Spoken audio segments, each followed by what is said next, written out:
Thank you, Pastor. I just want to thank you for having this service for my father.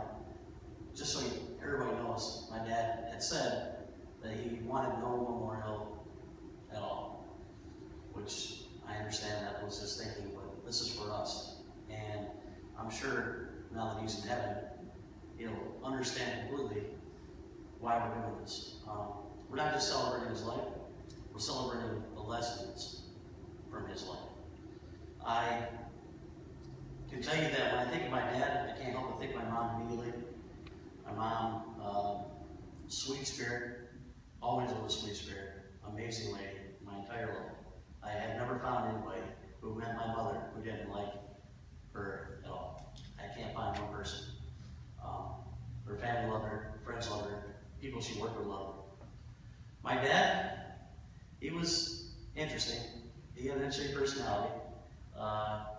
It was either hot or cold, my dad. Sometimes hot, sometimes cold. The same person at different times. Sadly, and this is kind of what the lesson part that I wanted to speak about. Sadly for me, as my dad had passed away, I was hoping when I came out here that there would be some time to spend with him and talk to him. 2 Fridays ago, he suffered a heart attack. They suspect it's 12 hours long. And when they found him, he was in a comatose state, and he stayed that way until he passed. I was hoping to talk to him for a few minutes. I don't think my dad ever truly understood or believed how much I love him. He was a role model to me. He taught me things with integrity. He taught me things to do, to be patient before you decide to do things. He taught me how to shoot a bow. He taught me how to shoot a gun. He taught me how to shoot the BB gun. Sometimes I wasn't supposed to, and I did it anyway. Just got in trouble, but that's all right. I'm grown now, so I can tell myself he's out here. But God, and this is the thing, throughout our entire life, my mom believed in God, my dad believed in God. They didn't have that moment. The moment I got saved. I'm only speaking for me, I'm not going to speak for everybody else, but I know a lot of people remember the moment they got saved. The moment you got saved, the moment I got saved, is something nobody could ever take from me. The moment I got saved, changed everything in my life going forward. And everything in my past looked ridiculous. The things I held on to that were hurtful and bitter and angry all passed away in a moment, in a blink of an eye. And that was replaced by forgiveness and love. And this weight came off of me that I never even knew was there. And everything changed from that second on. My dad had an experience by coming to this church. And I can't tell you how grateful I am that God reached into his life, waiting to take him until he had that experience. He had that experience where he knew who God was, and he loved God. And we're all in different spots in our walk with God. So he was kind of younger in his walk with God. So he had struggles with some things, and one of them was me, unfortunately. I take full responsibility for the fact that our relationship was not where it should have been. I wish that, I was so Pastor Darwin, I wish I was to a place of being spiritually mature where the things that happened between us didn't affect me emotionally, but it did. And sadly, when he passed away, even though I know he knew that I loved him, the forgiveness from him and to him was never able to be obtained. And Jesus came to rectify these things. He came to rectify these things through that we can be restored back to the Father. But not only that we can be restored back to the Father, but we restore things in our lives with our loved ones. We all have the choice because he gave us the empowerment to make those choices. So the people that are in your life, and my prayer is that the people who are in your life that you love, or may be distant with, or you have bitterness towards, or anger towards, remember that the love of God is above everything else that we can even conceive or think of. And if we allow, and this is what I feel, I don't want anybody else to have the same failure. They have to go through their life with regret that I'm going to have the rest of my life. That I didn't have a to restore things before my dad died. Please allow the love of God to whisper into your heart. Please allow the love of God to heal things in you. Please allow the love of God to show you how to forgive and to be forgiven for the things you do when it comes to your relationships with other people. My dad, this is the ultimate lesson my dad taught me. This is the ultimate lesson that I will take with me and will be part of my ministry, will be part of my life going forward. To show other people the love of God, to show other people that things can be restored, to show the love of God to a place where we can put ourselves aside in our thinking and our emotions and allow the Spirit of God to come through us. We all have that opportunity. That's part of being reconciled back to the Father. I want to also touch on that.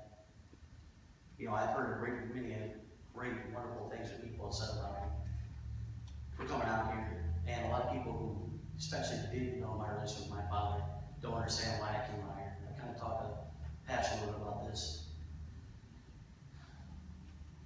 Nothing, when I found out about my dad from Dana, nothing in me wanted to come out here.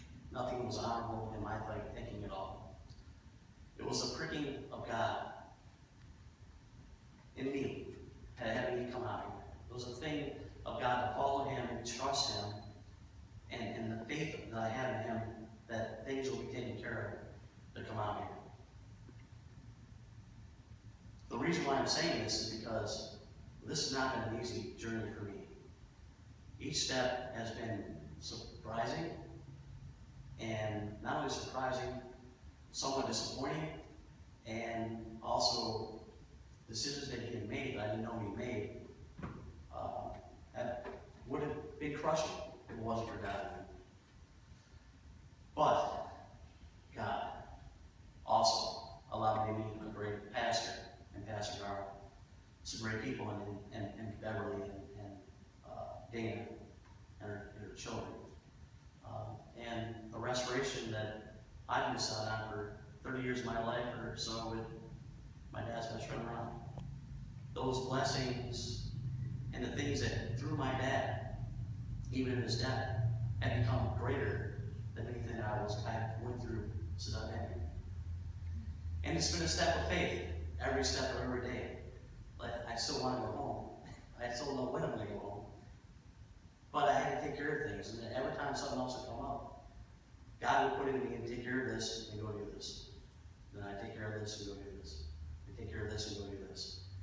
And I haven't thought about any of this stuff. I've just been stepping out in faith. So God has used this experience with me and my dad, because I still love him, and I always love him, and I always will love him.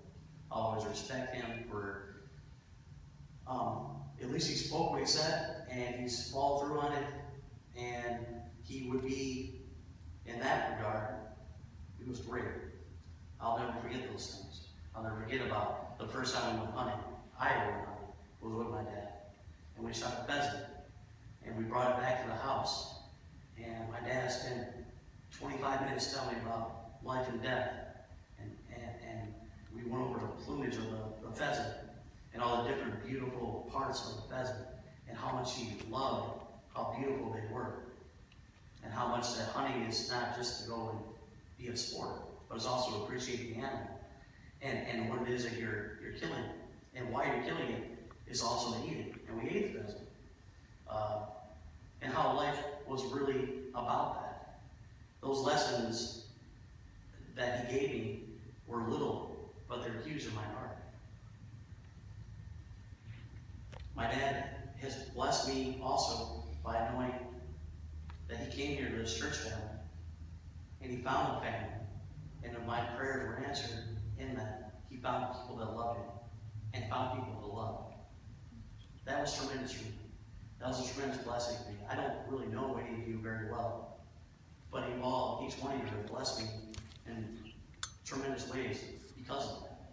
Going back home and the rest of my life knowing that my dad was around people that loved him, adored him, and he loved and adored in return means the world to me, because my dad for many years didn't have that.